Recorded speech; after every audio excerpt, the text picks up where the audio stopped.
Welcome students on my official YouTube channel Naveen sir classes. साथियों, आज हम लोग क्लाइमेटोलॉजी 11 पार्ट पर बात करने वाले हैं, जिसमें हम लोग देखेंगे क्लास 12 जो कि ज्योग्राफी का है, क्लास 12 और उत्तरी अमेरिका और दक्षिणी अमेरिका की स्थानीय हवाओं पर चर्चा हम लोग करेंगे। यानी कि साथियों, आज हम लोग लोकल विंड्स पर बात करेंगे, local winds of the north America and south America. साथियों, ये जी आपको मल्टीपल रिवाइज करना है, ज्यादा लिखना नहीं है, तो आप इस नंबर पर व्हाट्सएप करके ये पूरा का पूरा पीडीएफ एज इट इज मंगा सकते हैं। ये दोनों भाषाओं में है। तो चलिए अपने समय को ना गंवाते हुए हम लोग आगे की ओर बढ़ते हैं। साथियों, अगर हम बात करें उत्तरी अमेरिका दक्षिणी अमेरिका की स्थानीय हवाएं, तो सबसे पहले हमें समझना होगा कि स्थानीय हवाएं होती क्या हैं, लोकल विंड्स क्या होते हैं। इससे पहले हम क्लास 10 यानी कि क्लास 12 देखे थे। सॉरी, क्लास 12 यहां भी लिख दिया गया है गलती से, ये क्लास 11 है। ये इसको मैं सही कर दे रहा हूं, ये क्लास 11 है, जिसमें हम लोग देखे थे geographical effect of permanent wind on desert location, rainfall, cold warm current and biodiversity. इसके पहले हम लोगों ने ये चर्चा कर लिया था। ये क्लास प्रॉपर आपने देख लिया। साथियों, यदि कोई दिक्कत हुआ करे, यदि कोई आपको समझ में चीजें ना आ रही हो, तो प्लीज कमेंट जरूर कर दिया करिए, तो हम समझ जाएंगे आपकी बातों को। तो चलिए, सबसे पहले हम आपको बता दें टाइप्स ऑफ विंड्स की बात अगर जब हम कर रहे थे पहले ही क्लास में, जिसमें हम प्राइमरी विंड्स यानी कि प्राथमिक हवाओं पर चर्चा कर रहे थे। तो प्राथमिक हवाओं में ट्रेड विंड हम लोगों ने देख लिया, यानी कि व्यापारिक हवाएं को देख लिया। वेस्टर्लीज यानी कि पछुआ हवाओं पर हमने चर्चा कर लिया है।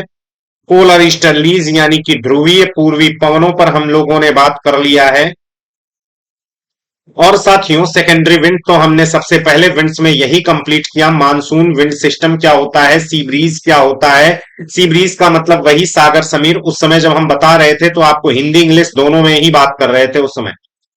और लैंड ब्रीज स्थल समीर के बारे में बात कर रहे थे, क्या होती हैं, कब चलती हैं। माउंटेन ब्रीज पर्वत समीर क्या होते हैं, घाटी समीर क्या होते हैं। पर्वत एंड घाटी समीर पर हम लोगों ने चर्चा कर ली है। और साथियों, इसी में ही हम लोग साइक्लोन पर विस्तार से बात कर लिए हैं। ट्रॉपिकल साइक्लोन यानी कि उष्ण कटिबंधीय चक्रवात पर बात कर चुके हैं। ट्रॉपिकल साइक्लोन, टेम्परेट साइक्लोन पर हम लोगों ने बात कर लिया है, यानी कि शीतोष्ण कटिबंधीय चक्रवातों पर बात कर लिया है। कैसे काम करते हैं, कैसे कोरियालिस इफेक्ट इनको घुमाता है, ये सब पर बात हो चुकी है। अब साथियों, हम लोग आगे चलकर बात करने वाले हैं टर्सरी विंड्स। समझ रहे हैं, टर्सरी विंड, इसी को हम कहते हैं तृतीयक हवाएं। इसको साथियों हम लोग कहते हैं तृतीयक हवाएं, यानी कि इसको आप कहीं और भी ये नाम से सुन सकते हैं, tertiary circulation, tertiary atmospheric circulation. इसका मतलब क्या होता है जानते हो, टर्सरी एटमॉस्फेरिक सर्कुलेशन यानी कि तृतीयक तृतीयक वायुमंडलीय परिसंचरण, वायुमंडलीय परिसंचरण, इस पर हम लोगों ने बात कर लिया है, विस्तार से बात कर लिया है, ठीक है ना। तो टाइप्स ऑफ विंड्स पर हम लोगों ने अच्छे खासे, मतलब इस पर अभी तृतीयक परिसंचरण, सॉरी मैंने इस पर अभी बात नहीं किया है। आज इसी मुद्दे पर ही हम बात करेंगे और विस्तार से देख नहीं पाएंगे, क्योंकि आज हम लोग केवल अगर देख भी पाएंगे तो उत्तरी अमेरिका दक्षिणी अमेरिका की ही लोकल विंड्स को देख पाएंगे, सारी विंड्स को नहीं देखेंगे। मेरा उद्देश्य ये है, मेरा एम ये है, भले ही धीरे धीरे सही, लेकिन जितनी नॉलेज हो सकती है यूपीएससी के कैटेगरी में, यूपीएससी आईएएस पीसीएस या एनडीए सीडीएस, जहां जहां से क्वेश्चन बन सकते हैं उसको कवर करना। भले ही थोड़ा सा धीमे, वीडियो धीरे धीरे अपलोड होगा, लेकिन एटलीस्ट जो भी चीजें मिलेंगी आपको कंफर्म मिलेंगी, फिर आपको कहीं भटकना नहीं पड़ेगा, ठीक है ना। तो टर्सरी एटमॉस्फेरिक सर्कुलेशन की बात अगर करें तो क्या होता है, चलिए देख लेते भाई, टर्सरी एटमॉस्फेरिक सर्कुलेशन क्या है। साथियों, एक आपको मैं बता दूं, ये ज्योग्राफी वीडियो क्लास 12 है। इसी तरीके से आपको पूरा का पूरा पीडीएफ एज इट इज मिल जाएगा, पूरा का पूरा पीडीएफ मिल जाएगा। और ये ऐसा नहीं है कि किसी बुक से उठाकर हमने धर दिया, क्योंकि अभी तक कोई बुक नहीं मिली है, अभी तक कोई बुक ऐसी नहीं मिली है साथियों कि प्रॉपर हिंदी उसी चीज की इंग्लिश भी हो। इसको मैं मेहनत करके बनाता हूं, तभी इसका मैं पैसे लेता हूं। और पैसे कोई बहुत ज्यादा नहीं है। कोई भी एक सब्जेक्ट का जो पीडीएफ आप ले रहे हैं 150 का ही है, समझ रहे हैं, इससे ज्यादा नहीं। तो जितना मेहनत करता हूं, जितना मैं कोशिश करता हूं, अच्छा मेहनत कर रहा हूं, उसी का ही मैं चार्ज कर रहा हूं। नहीं लेना है आप मत लीजिए। आप लोग अपने से स्क्रीनशॉट करके पढ़िए, चाहे जैसे करके पढ़िए, जैसे भी मन हो वैसे नोट्स बनाइए, ठीक है ना। बाकी तो वीडियो आपको फ्री अवेलेबल मैं करा दे रहा हूं और अच्छी क्वालिटी का अवेलेबल करा रहा हूं। लोकल विंड्स, स्थानीय हवाओं की जब बात करें तो देखिए साथियों, इसमें स्थानीय हवाओं में एक खास बात क्या है, यह तृतीयक पवनों के अंतर्गत आता है, समझ रहे हैं ना। यानी कि अभी तो मैंने अभी आपको दिखाया ना, ये कौन सी विंड है भाई, तृतीयक हवाएं हैं, ये तृतीयक हवाएं हैं साथियों। तो भैया ये जो मैं बात किया हूं, ये कैसे हवाएं हैं, तृतीयक पवनों के अंतर्गत आती हैं, tertiary winds, tertiary atmospheric circulation के अंतर्गत आती हैं। ये हवाएं एक निश्चित समयांतराल और एक निश्चित क्षेत्र में चलती हैं। These winds blow at fixed time interval and fixed areas। पहली बात तो ये देखो लिखा हुआ, अब अगर यही मैटर मैं यहां लिखता तो बहुत समय लगता। आपको लग रहा है मेहनत की, भैया इससे पहले मैं मेहनत कर चुका हूं इस पर, कब लाके आ रहा हूं। बहुत सारी टीचर्स यही सारी चीजें पता लगा दे रहे हैं तो वहां लिख रहे हैं। लिखने का कोई मतलब नहीं है, जो चीजें तुरंत अवेलेबल है, ठीक है। तृतीय पवनों के अंतर ये हवाएं निश्चित एवं समयांतराल पर। दूसरी साहब, ये हवाएं तापमान दबाव के अंतर के कारण चलती। भैया ये बताओ, कोई हवा ऐसी होती है क्या कि बिना प्रेशर ग्रेडियंट के चले। भाई कहीं हाई प्रेशर है तो कहीं लो प्रेशर है, तो हाई प्रेशर से लो प्रेशर विंड का फ्लो होता है, समझ रहे हैं। अगर ये high pressure trough low pressure trough ना बने तो भैया हवा चल नहीं सकती। हाई प्रेशर लो प्रेशर अगर सिस्टम नहीं बनता है तो हवाएं चलेंगी नहीं। बात समझ में आया। तो ये तृतीयक पवनों के अंतर्गत आती हैं। पहली बात टर्शरी निश्चित समयांतराल एक निश्चित क्षेत्र पर, ये हवाएं तापमान दबाव के अंतर के कारण चलती है। अब एग्जाम्पल के रूप में जैसे मान लो यार, अफ्रीका का एक सबसे बड़ा, दुनिया का एक सबसे बड़ा वार्म डिजर्ट है सहारा। क्या नाम है, सहारा। सबसे बड़ा डिजर्ट नहीं है, सबसे बड़ा डिजर्ट की बात करोगे तो अंटार्कटिका है, कोल्ड डिजर्ट है, समझ रहे हैं। ये सबसे बड़ा वार्म डिजर्ट है साथियों। जब ये बहुत तेजी से गर्म होता है तो तवे की तरह काम करता है। तावा जानते हो जिस पर रोटी बनती है, और क्या करता है, हीट वेव जनरेट करता है। हीट वेव का मतलब यहां तेजी से हवाएं आसपास की ओर फेंकता है, मतलब जब गर्म होगा तो बहुत तेजी से स्पीड के साथ हवाओं को इधर उधर बिखराएगा। तो साहब, अब अगर ये सहारा डिजर्ट ना होता तो क्या ये हवा चलती। ये इंडिया में क्यों नहीं चल रही है भाई, सिराको है। अभी बात हम करेंगे जब अफ्रीका के डिजर्ट्स पर अगर हम बात करें तो यहां थोड़ा सा आप देख भी सकते हैं। जैसे यहां पर देखिए, मान लीजिए साथियों ये अफ्रीका है, ये अफ्रीका है, समझ रहे हैं, ये अफ्रीका है और ये तुम्हारा सहारा डिजर्ट है, ये तुम्हारा सहारा डिजर्ट है, ठीक है। और इस तरीके से हवाएं यूं चलती हैं, ये चलती हैं, ये चलती हैं, ये चलती हैं, ये चलती हैं, ये चलती हैं। तो भैया अगर ये सहारा डिजर्ट ना होता तो क्या ये हवा चलती। ये आखिर इटली की तरफ जा रही है, इसी को तो हम सिराको कहते हैं, इसी को तो हम सिराको कहते हैं। और ये तुम्हारे मिस्र में जाती है तो इसी को खमसिन कह देते हैं। ये तुम्हारे इंडिया में क्यों नहीं चलती, इसलिए नहीं चलती भैया क्योंकि यहां सहारा डिजर्ट है। तो लोकल फैक्टर क्या हुआ, सहारा डिजर्ट होना, यानी कि स्थानीय कारक वहां का क्या है, सहारा डिजर्ट होना, तभी ये हवा चल रही है। अगर ये लोकल फैक्टर यहां ना हो तो क्या ये हवा चलेगी क्या, चलेगी क्या, नहीं। अब इंडिया के थार डिजर्ट से लू चलता है, इंडियन सब कॉन्टिनेंट खासकर इंडिया में। लू क्या अफ्रीका में चलता है क्या, तो थार डिजर्ट कहां है, इंडिया में है, राजस्थान क्षेत्र में। तो वहां से अगर लू चल रही है तो वहीं की लोकल फैक्टर थार डिजर्ट है ना। बात समझ पा रहे हो कि नहीं। दूसरा साथियों, यहां पर कोई पर्वत है और ये मैदान है। देखा जाए तो पर्वत और मैदान की तुलना अगर किया जाए तो पर्वत उतने गर्म नहीं होते जितना तेजी से मैदान गर्म होता है। क्यों, क्योंकि ये फ्लैट है, और अगर फ्लैट है तो ज्यादा सूर्य की उष्मा प्राप्त करता है। सूर्य की उष्मा प्राप्त करेगा तो यहां की हवाएं गर्म होकर ऊपर उठ जाएंगी। क्योंकि बात आप समझिए, जो चीज गर्म होगी वो तेजी से हवा को गर्म करके ऊपर भेजेगी।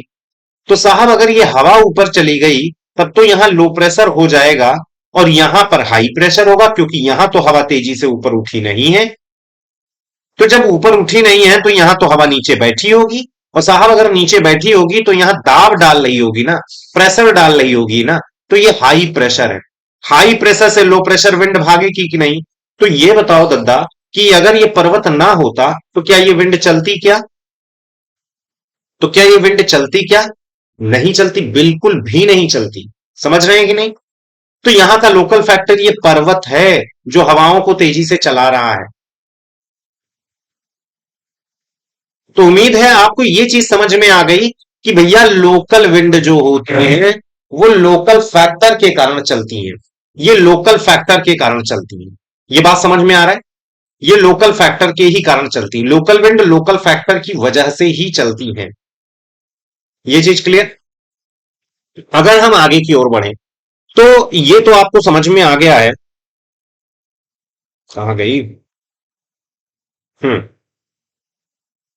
तो यहां पर these winds blow eight fix time interval and fixed area में चलती हैं। ये नहीं कि तुम्हारी इंडिया वाली अमेरिका में चलने लगेगी या अमेरिका वाली इंडिया में चलने लगेगी। These winds blow due to the temperature and pressure difference. भैया तापमान और दाब के अंतर के ही कारण चलती है। जैसे मिस्ट्रल है, फॉन है, बोरा है, लू है। समझ रहे हैं?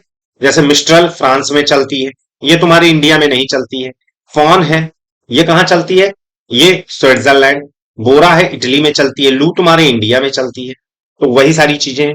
आगे बढ़ते हैं। दो प्रकार की होती हैं साहब, गर्म शुष्क स्थानीय हवाएं, यानी कि hot and dry winds, and ठंडी शुष्क स्थानीय हवाएं, cold and dry local breeze. आप स्थानीय हवाओं को ब्रीज भी कह सकते हैं, आप विंड भी कहिए, ज्यादा बेटर है। Cold and dry wind. समझ रहे हैं? आज हम लोग किसकी बात करेंगे भाई? लोकल विंड्स, उत्तरी अमेरिका दक्षिणी अमेरिका की स्थानीय हवाएं। साथ में एक और चीज हम लोगों को देखना है कि भाई हॉट ड्राई लोकल विंड्स और कोल्ड ड्राई लोकल विंड्स ये कैसे बनती कैसे हैं। आज तो हम लोग इसकी बात करेंगे, ठीक है? जरा एक बार देख लेते हैं hot and dry local winds बनती क्या है। क्या लिखा है भाई? ये दो कारण हो सकते हैं इसके, गर्म और शुष्क स्थानीय हवाओं के। Hot and dry local winds के दो कारण हो सकते हैं। क्या भाई? नंबर एक, उष्ण कटिबंधीय अर्थात गर्म मरुस्थल से होती है इनकी उत्पत्ति। यानी कि उष्ण कटिबंधीय इलाका जानते हो, ये मैंने कई बार बताया भी है, हालांकि यहां पर मैं बता भी दे रहा हूं। ये देखो, ये हिंदी में लिखा है लेकिन मैं इंग्लिश में इसे समझा दे रहा हूं। या जब ये हम समझाए थे तो मैं आपको हिंदी इंग्लिश दोनों में लिखा हुआ मैटर दिए थे, ठीक है ना? तो परेशान बिल्कुल नहीं होना, हिंदी इंग्लिश दोनों का मैटर है यहां पर। ये ट्रॉपिकल जोन है साथियों। ट्रॉपिकल जोन का मतलब समझते हो? ट्रॉपिक ऑफ कैंसर से लेकर ट्रॉपिक ऑफ कैप्रिकॉर्न, यानी कि कर्क रेखा से लेकर मकर रेखा के बीच में ये वाला जो जोन है साथियों, ये उष्ण कटिबंधीय क्षेत्र है। ये कौन सा जोन है? उष्ण कटिबंधीय क्षेत्र है, ट्रॉपिकल जोन है। बात समझ में आया? ये उष्ण कटिबंधीय क्षेत्र है, ट्रॉपिकल जोन है। साथियों यदि यहां कोई डिजर्ट है ना, पहली बात तो यहां गर्मी है, आप जानते हैं 18 डिग्री सेल्सियस से ऊपर का तापमान यहां हमेशा बना रहता है। गर्मी। ट्रॉपिक ऑफ कैंसर से लेकर ट्रॉपिक ऑफ कैप्रिकॉर्न, यानी कि कर्क रेखा से लेकर मकर रेखा के बीच में। बात समझ गए? ट्रॉपिकल जोन है ये। अब एक खास बात ये हम आपको बताएं कि भाई उष्ण कटिबंधीय क्षेत्र में ये तो विषुवत रेखा है, ये इक्वेटर है। यहां से यहां के आसपास अगर कोई डिजर्ट मिल रहा है तो उसे हम कौन से डिजर्ट के नाम से जानेंगे? भैया ट्रॉपिकल डिजर्ट। कौन से नाम पे जानते हैं? Tropical desert. यानी कि साहब ये उष्ण कटिबंधीय मरुस्थल होंगे। कोई दिक्कत? अब यहां से जैसे कोई मरुस्थल है, जैसे सहारा डिजर्ट की मैंने बात की, ये तवे की तरह काम करता है साहब। अगर गर्म होता है तो तेजी से हवाएं आसपास के क्षेत्रों में बिखेरने लगता है। तो ये वार्म और ड्राई लोकल विंड्स जो बन रही हैं, warm and dry local winds बन रही हैं, इनका एक कारण तो उष्णकटिबंधीय गर्म रेगिस्तान से होती है। जैसे लू है तुम्हारी इंडिया में थार डिजर्ट, हरमट्टन है सहारा डिजर्ट, सिर्राको है इटली में चलती है लेकिन सहारा डिजर्ट, हरमट्टन इसको तो डॉक्टर विंड कहते हैं। अभी हम सब पर बात करेंगे एक एक करके। अभी तो हम ये देख रहे हैं कि गर्म व शुष्क स्थानीय हवाएं क्यों उत्पत्ति इनकी होती है। तो एक कारण समझ में आ गया। दूसरा कारण, जब ये हवाएं पर्वतीय ढलान से ऊपर से नीचे आती हैं तो रुद्धोष्म प्रक्रिया के माध्यम से उच्च दबाव के कारण नीचे आती हैं और गर्म हो जाती हैं। बात सही है। आइए देखते हैं इसको कैसे भाई, ये कैसे। अगर हम बात करें तो देख, ये मान लो तुम्हारा पानी वाला एरिया है, यहां से स्थल चालू है, यहां कोई तुम्हारा पर्वतीय इलाका है, ठीक। और ये, अब समझना ध्यान से भैया, समझिए ये कि यहां से हवा तेजी से मान लीजिए आई, बहुत ऊंचा पर्वत नहीं है, ऊंचा पर्वत नहीं है तो ऊपर जाएंगी। अब अगर ये ऊपर जाएंगी, एक मिनट,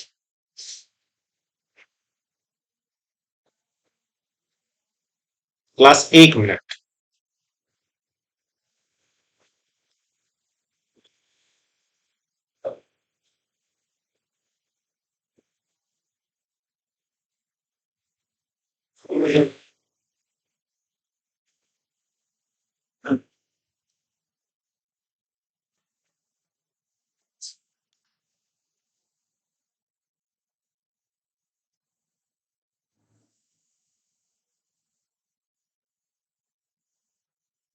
हम्म।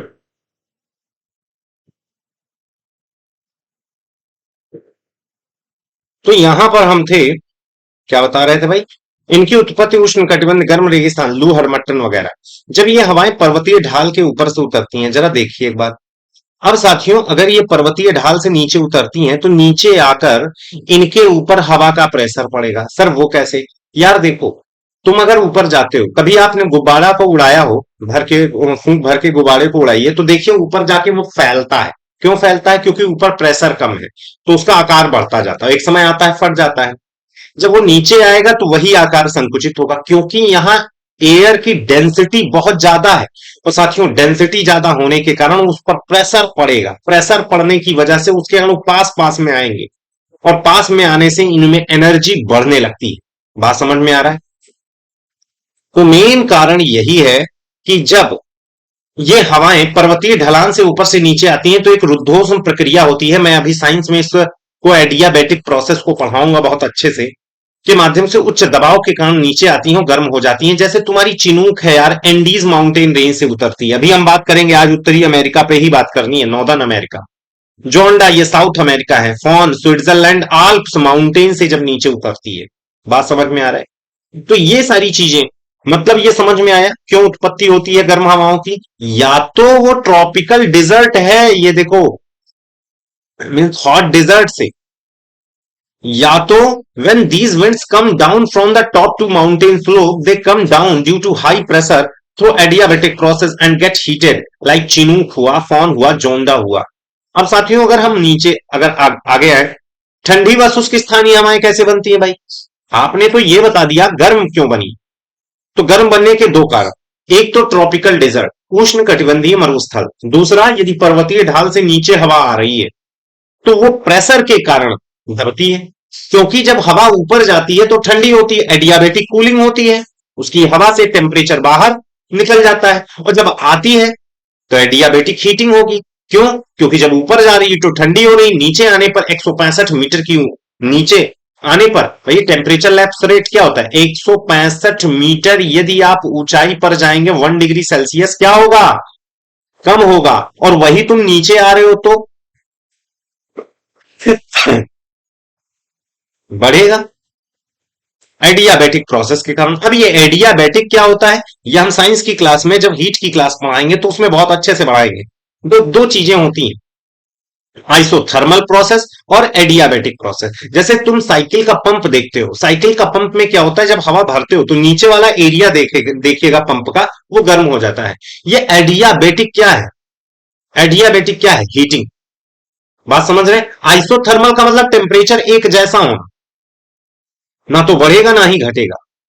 एडियाबेटिक का मतलब टेम्परेचर बाहर से नहीं आ रहा है, और ना ही अंदर से जैसे आइसोथर्मल में क्या हो रहा है भाई? आइसोथर्मल में तुमने टेम्परेचर इस गैस का बढ़ाया तो तुरंत वो बाहर चला जाएगा, तुमने कम किया तो बाहर से ले लेगा। या आइसोथर्मल प्रोसेस, टेम्परेचर मेंटेन रहेगा। एडियाबेटिक में क्या होता है, तुमने अगर इसका टेम्परेचर बढ़ाया तो बढ़ जाएगा, और तुमने इसका कम किया तो कम हो जाएगा। समझ रहे हो? बाहर से लेन देन नहीं करता है, इसमें आइसोथर्मल वाले प्रोसेस में बाहर से लेन देन होती है उष्मा की। अब यही चीज है कि यहां अगर हम समझाने लगेंगे तो बड़े साइंटिफिक टर्म आएंगे, और साइंटिफिक टर्म अगर मैं समझाऊंगा नहीं तो दिक्कत हो जाएगी, मुझे फिजिक्स की क्लास में जानी पड़ेगी।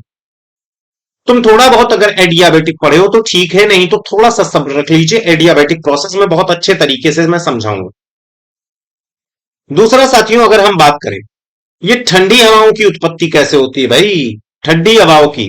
नंबर एक, जब यह ठंडे ध्रुवीय क्षेत्रों से आते हैं, when it comes from cold and polar region like ब्लीजार्ड।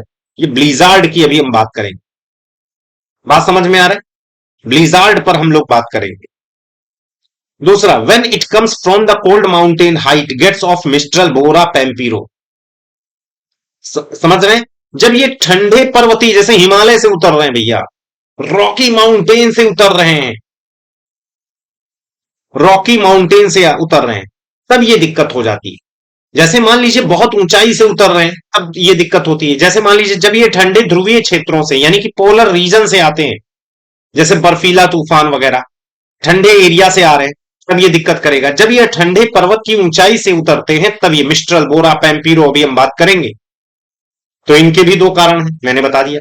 आज साथियों हमको क्या बात करनी है, आज हम लोग को मेनली पढ़ना है भैया उत्तरी अमेरिका दक्षिणी अमेरिका की हवाएं। समझ रहे हैं कि नहीं। तो जैसे भाई आज हम लोग देखेंगे कि चिनूक हवा कैसे निकलती है। एक मिनट, किसी का कॉल आ रहा है, मैं जरा उनको बंद कर दूं।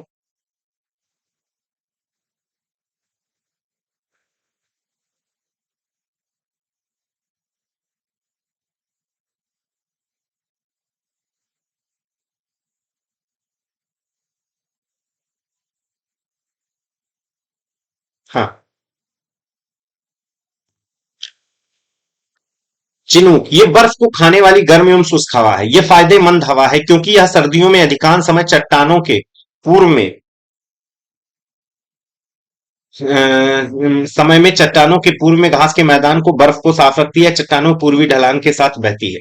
अब देखिए, इट इज स्नो ईटर। भैया ये बहुत बार क्वेश्चन पूछा गया, स्नो ईटर किसे कहते हैं, तो ये रट लेना, स्नो ईटर है। Warm and dry winds, it is beneficial winds as it keep the grassland to the east of the Rockies mountain। ठीक है, Rockies clear of the snow during much winter, यानी कि यहां चट्टान का मतलब यहां रॉकी माउंटेन से है। रॉकी माउंटेन, यहां रॉक को सीधे डायरेक्ट ट्रांसलेट कर दिया गया है चट्टान। ये थोड़ा सा गड़बड़, इसको मैं देख लूंगा। घास के मैदान में बर्फ से साफ रखती है तथा चट्टानी यानी कि वही रॉकीज, यानी कि ये रॉकीज के पूर्वी ढलानों से उतरती। अब देखिए, अब इसको मैं समझाता हूं, आइए देखिए भैया।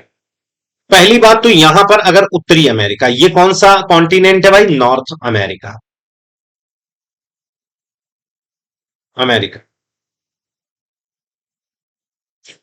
यहां पर देखोगे एक वो है माउंटेन रेंज है जिसका नाम है रॉकी माउंटेन रेंज। ठीक है, यहाँ अलास्का है, यहाँ कॉस्केड है, यहाँ पर बहुत सारे माउंटेन हैं। जब माउंटेन पे चर्चा करेंगे तो हम उस पर बात करेंगे। यहाँ अपलेशियन माउंटेन ज्यादा, यहाँ पर इस वाले रीजन, ज्यादातर इसका एरिया कनाडा और यूएसए की बॉर्डर पर ही। तो अगर आप यहां देखोगे मेन माउंटेन रेंज जो है पूरे उत्तरी अमेरिका की, तो ये है Rockies mountain range, Rocky mountain range, Rocky mountain. साथियों होता क्या है, अगर आप चिनूक को देखेंगे तो चिनूक जो हवा है वो यहां से आती है, ऐसे एंट्री मारती है। दूसरे पेन से बनाऊं, सागर से, और ये तुम्हारे पर्वत पर चढ़ती है, यानी कि ये तुम्हारा समुद्र हुआ, ये माउंटेन रॉकी हुआ, और ये तुम्हारा कनाडा और ये वाला एरिया, ये पूरा वाला एरिया है, ये तुम्हारा रॉकी माउंटेन है, ये तुम्हारा रॉकी है। तो होता क्या है, होता ये है साथियों, यहां से हवा हाई प्रेशर के कारण ऊपर चढ़ती है और ये नीचे उतरती है। तो साहब जब ये नीचे उतरती है तो ये कंप्रेस होती है, और कंप्रेस होती है तो क्या होगी, प्रेशराइज होगी और एडियाबेटिक हीटिंग होगी और बहुत गर्म हो जाएगी। जब ये आती है नीचे उतरती है तो यहां पर ज्यादातर खासकर ठंडियों में जो इंपैक्ट रहता है ब्लीजार्ड हवा का, उसके बर्फ को ये खाती है। यानी कि यहां से जो बर्फीली हवाएं आती हैं, जिसका नाम है ब्लीजार्ड, अभी आगे चलकर अभी हम देखते हैं, इसका नाम है ब्लीजार्ड। इसके प्रभाव को ये जो चिनूक इधर से जाती है वो कम करती है। ये जो चिनूक जाती है, ये इसको, ये चिनूक पर्वत से उतरते हुए इसको समाप्त, यहां पर बर्फीले तूफान को खत्म करती है। यहां जो बर्फबारी होती है उसको खत्म करती है। तो वो ये जो चिनूक है, ये कहां पर चलती है? आपने देख लिया कहां पर चिनूक चल रही है भाई। यानी कि उत्तरी अमेरिका, नॉर्दर्न अमेरिका के इस वाले रीजन में मेनली चल रही है।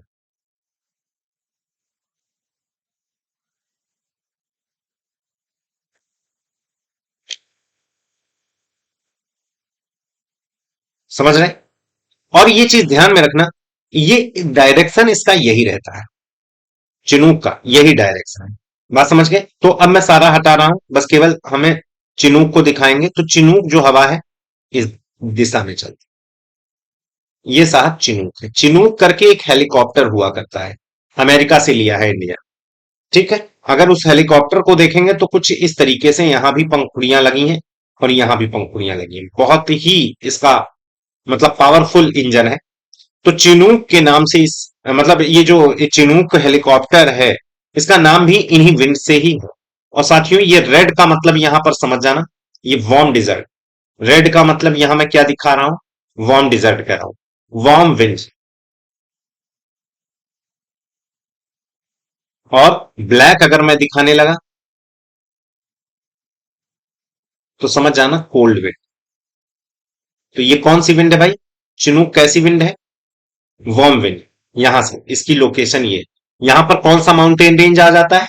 Rocky mountain range. यहां पर अब वो बना नहीं रहा हूं, नहीं तो कंजेस्टेड डायग्राम हो जाएगा। ये बात समझ में आए?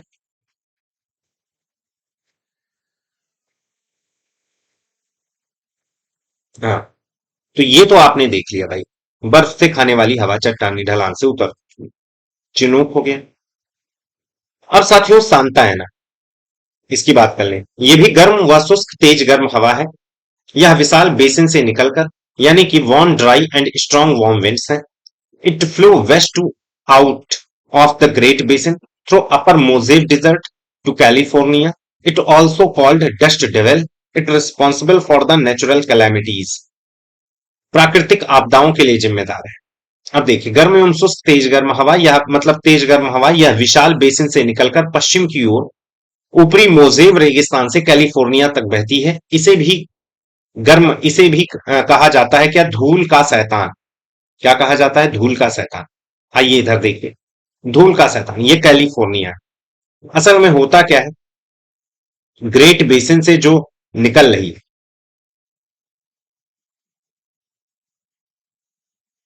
हाँ, यहां से, ये ग्रेट बेसिन, साथियों यहां से जो हवा निकलती है इस तरीके से, ये रॉकीज से जब उतरती है नीचे साइड, नीचे उतरती है, तो वैसे इसकी जो उत्पत्ति होती है ये कोल्ड विंड की तरीके से होती है। वैसे इसकी जो ओरिजिन है साथियों, ये कोल्ड विंड के रूप में होती है। लेकिन जब ये जाहिर सी बात है, रॉकी माउंटेन से नीचे उतरती है और इसका जो मार्ग है बहुत ही ज्यादा सकरा मार्ग है, बहुत ही ज्यादा नैरो मार्ग है। जब ये नीचे उतरती है, कैलिफोर्निया साइड में उतरती है, तो ये वार्म हो जाती है। और इसका क्या नाम है? सांता एना। सांता एना। समझ रहे हैं? ये देखिए, सांता, ये इस तरीके से रॉकी माउंटेन से उतरकर सांता एना बनता है। तो चिनूक सांता एना मैंने बताया। ठीक है। क्या नाम है इसका? Dust devil. बहुत धूल भरी आंधी के साथ बहती है, प्राकृतिक आपदाओं के लिए जिम्मेदार है। बताते हैं सांता एना जब चलती है तो वहां पर बिल्कुल शुष्कता ला देती है। कैलिफोर्निया वाले क्षेत्र में बिल्कुल ड्राइनेस ले आती है, क्योंकि बहुत ही गर्म, जैसे हमारे यहां लू जब चलती है, बिल्कुल समझिए सांता एना भी कैलिफोर्निया में इसी तरीके से जिम्मेदार, कैलिफोर्निया में चलती। बात समझ में आए?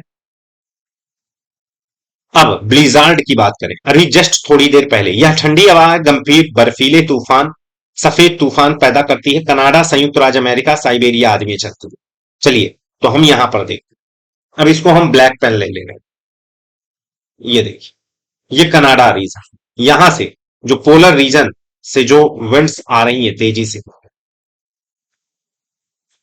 भाई कोल्ड विंड कैसे उत्पत्ति हो रही, या तो बर्फीले क्षेत्र से आए या किसी ऊंचे पर्वत श्रेणी से आए जो बर्फीला हो, यानी कि जो ठंडा क्षेत्र हो, बर्फ वाले क्षेत्र से आ रही। समझ रहे हैं? बर्फ दो जगहों हो सकती है, या तो पोलर एरिया हो, ध्रुवीय क्षेत्र हो, और या तो साथियों क्या हो, बहुत ऊंचाई का पर्वत हो कि उस पर बर्फ बनी हो। तो ये है ब्लीज,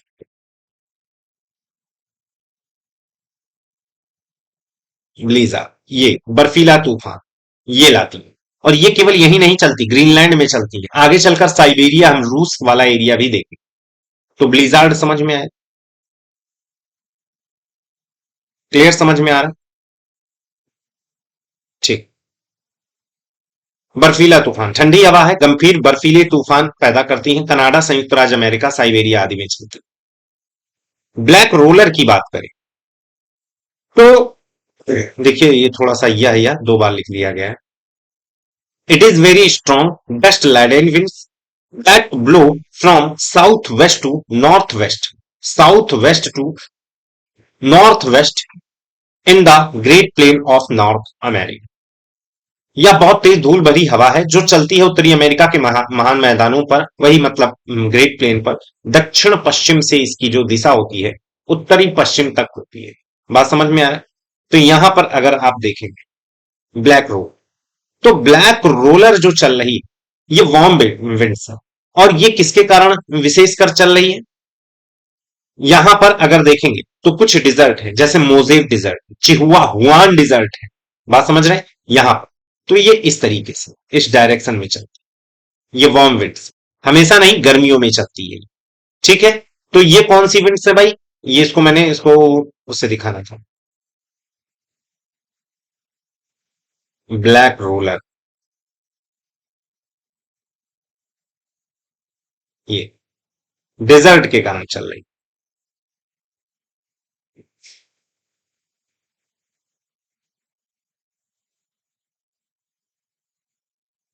कब विशेषकर? गर्मियों में। चिनूक, सांताना।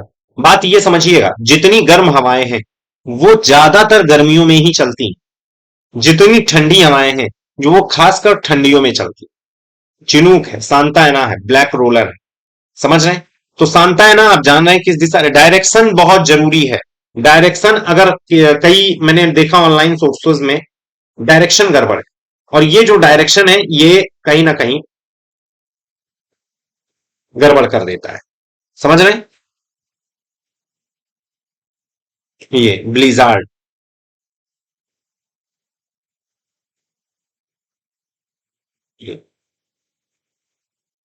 अब साथियों नॉर्दर करके एक विंड्स आती है।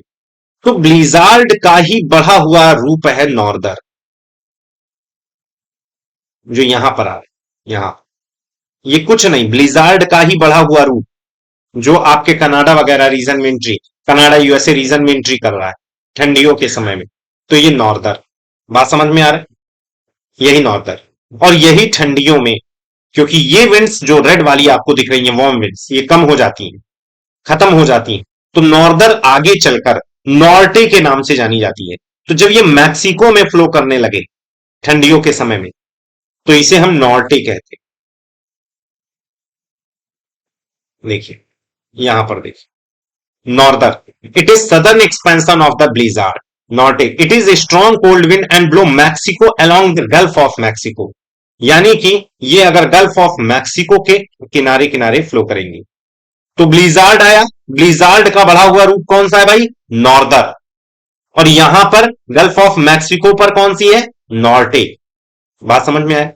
ये नॉर्दर, ये ब्लिजार्ड, जितने मैं ब्लैक से लिख रहा हूं सब गर्म हवाएं, सॉरी ठंडी हवाएं हैं यहां पर। क्लियर, समझ में आ गई? अब साथियों यहां पर कुछ और विंड्स हैं, नॉर्दे, नॉर्दर। अब साउथ अमेरिका की बात करें, नहीं अब कुछ और भी बात कर ले इसमें, अगर हम नॉर्थ अमेरिका में बात करें।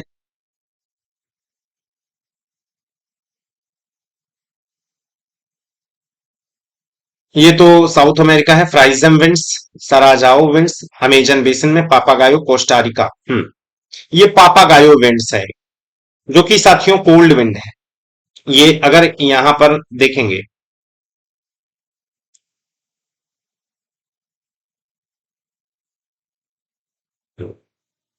यहां पर अगर कई देश हैं, यहां पर कोस्टारिका है। यहां शायद बहुत सही से इसमें दिखा, हाँ ये देखिए कोस्टारिका लिखा हुआ है, कोस्टारिका। इसको मैं जूम करूं तो ज्यादा बेटर समझ में आएगा। ये देखिए कोस्टारिका लिखा हुआ है। तो यहां पर जो cold wind gulf of Mexico या कैरेबियन सी से आती है, इसे पापागायो के नाम से जाना जाता है। समझ रहे हैं? पापागायो के नाम से जाना जाता है। ये इस तरीके से कोल्ड विंड आती है।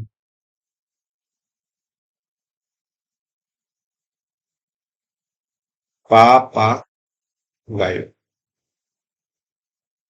कारण क्या है? वही, या तो पोलर एरिया हो, या तो हाईएस्ट पीक हो कोई, जो बर्फीला क्षेत्र हो वहां से आ रही। तो यहां पर बहुत छोटे छोटे माउंटेन रेंज है, पीक्स हैं, वहां से ये विंड्स आती है। Papagayo, papagayo, blizzard, norther, norte, ये नॉर्टे, पापागायो, ये कैसी विंड्स हैं भाई? Cold wind. वहीं chinook, Santa Ana, black roller, ये सारी कैसी हैं? वार्म विंड्स हैं। बात समझ में आया? तो अगर हम वार्म विंड्स की बात करें तो कौन कौन सी है नॉर्थ अमेरिका में? जल्दी से बताइए। वार्म विंड्स की बात करें तो चिनूक है, सांता एना है,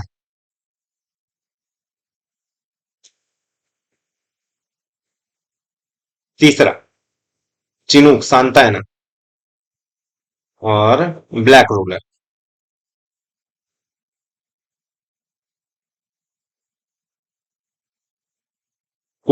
अगर हम कोल्ड विंड की बात करें तो भाई ब्लिजार्ड, नॉर्दर, उसी का सदर्न एक्सपेंशन, नॉर्टे और पापागाय।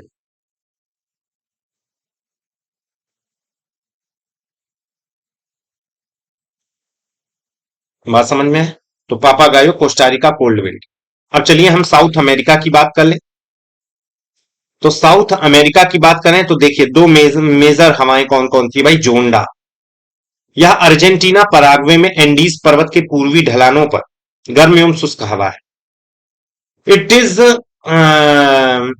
warm and dry winds on the eastern slope of Andes mountain in Argentina and Paraguay। आइए दिखाते हैं। ये देखो, अगर मैं अर्जेंटीना, ये आपको देख रहे हैं, पराग्वे ये कंट्री। अब यहां पर एक विश्व की सबसे लंबी माउंटेन रेंज है जिसका नाम है एंडीज माउंटेन रेंज। आगे माउंटेन में हम पढ़ाएंगे एंडीज माउंटेन रेंज। साथियों यहां पर जो हवा उतरती है जाके अर्जेंटीना और पापागायो में, तो ये आप देखेंगे गर्म हवा है। अब गर्म हवा को मैं इस तरीके से यहां एंडीज से उतर कर इन क्षेत्रों में, ये ये ये समझ रहे हैं? ये क्षेत्र, ये कौन सी विंड है भाई? कौन सी विंड है? जोंडा। याद कर लीजिए, एंडीज माउंटेन रेंज के पूर्वी ढाल से उतर रही है, गर्म होगी, जाहिर सी बात है। बात समझ में आ रहा है? तो ये कौन सी विंड है भाई? जोंडा। दूसरा देखिए कौन सा है? पैम्पीरो, अर्जेंटीना उरुग्वे में ठंडी हवा, और मतलब एक तो it cold and it blue in Argentina, ये थोड़ा सा नीला रंग है, ये हटा दीजिए। ठीक, इट ब्लू इन अर्जेंटीना, मतलब बोला जाता है कहीं, ब्लू हटा दीजिए, कोई कलर इसका नहीं है। इट कोल्ड विन अर्जेंटीना और उरुग्वे क्षेत्र में। यहां पर अगर देखेंगे तो ये अर्जेंटीना ये है, उरुग्वे ये है। यहां पर जो कोल्ड विंड चल रही है वो कौन सी चल रही है?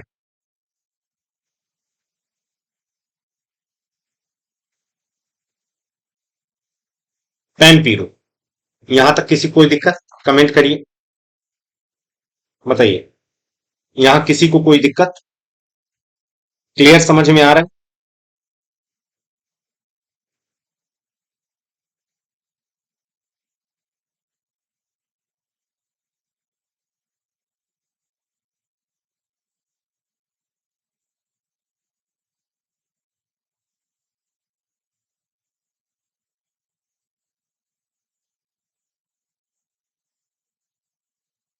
ठीक है। तो ये जो कोल्ड विंड है, ये वार्म विंड,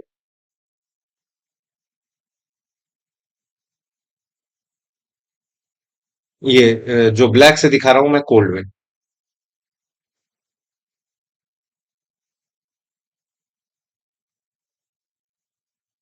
ये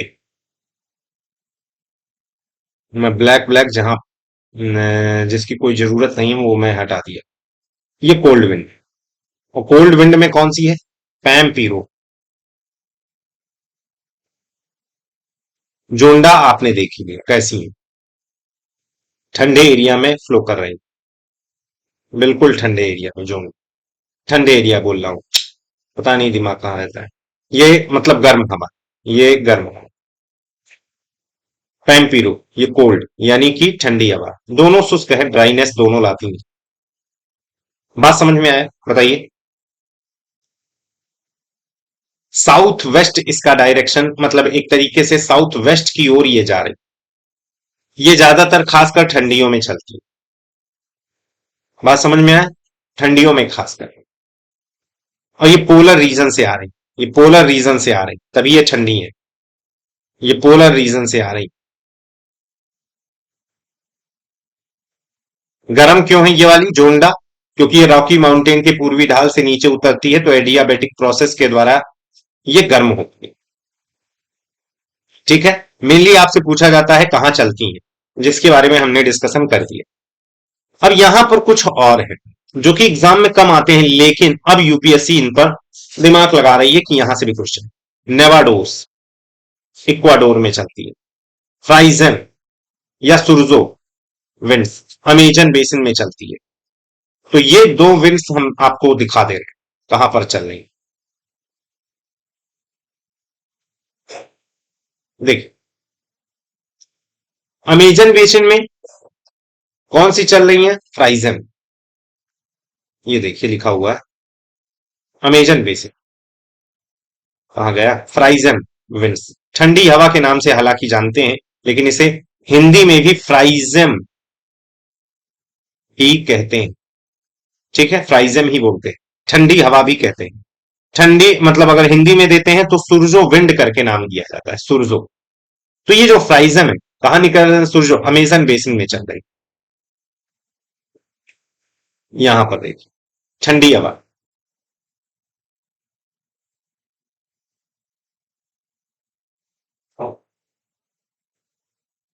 समझ रहे हैं? कौन सी ये विंड, क्या नाम क्या है? सुरजो या फ्राइजम, इन नाम से। बर्फीले एरिया से आती है, पहाड़ी क्षेत्रों से आती है, इसलिए ये ठंडी है। ये बात क्लियर? अब इक्वाडोर की अगर हम बात करते हैं, तो इक्वाडोर एंडीज माउंटेन रेंज, यहां पर कई पीक्स हैं, स्कोटापैक्सी वगैरह। तो जो बर्फीले एरिया है, बर्फीले एरिया से जो आ रही है उनको नेवाडास बोल रहे हैं।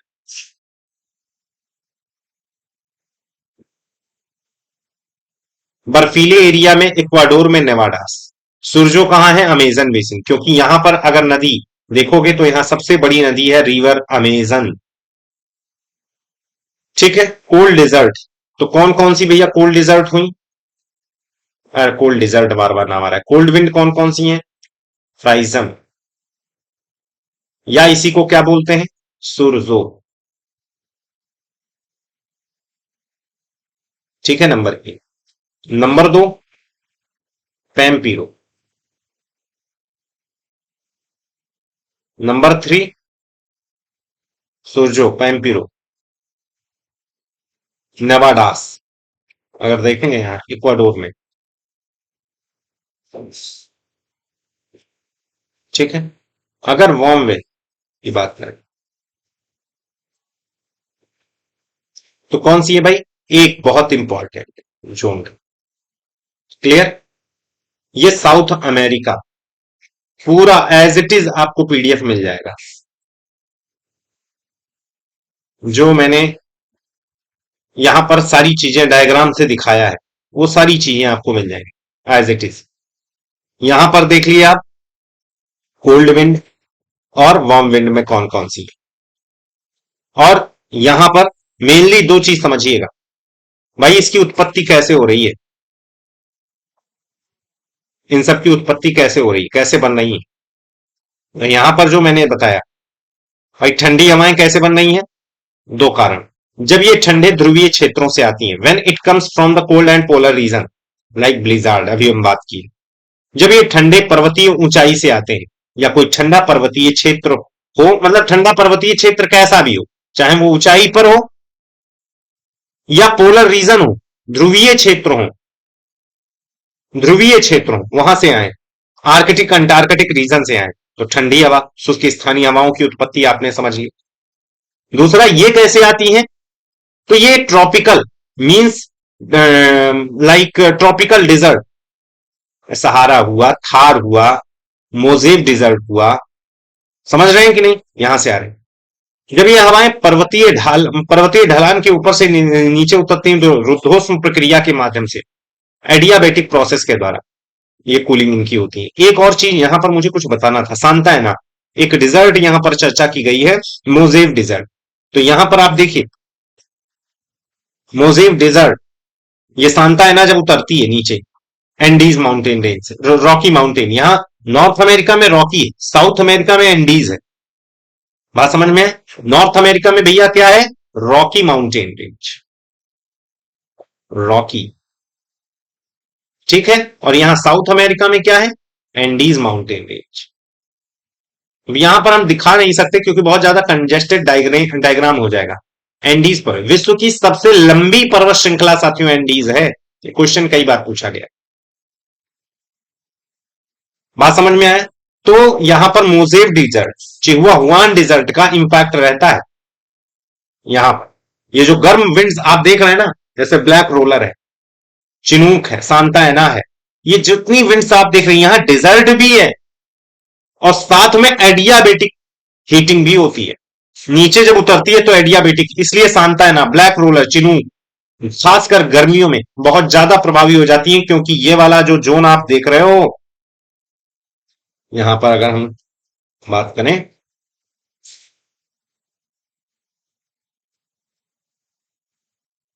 हाँ, ये वाला जो जोन आप देख रहे हो, ये वाला, ये डिजर्ट वाला एरिया है, और यहां पर एक माउंटेन, रॉकी माउंटेन है।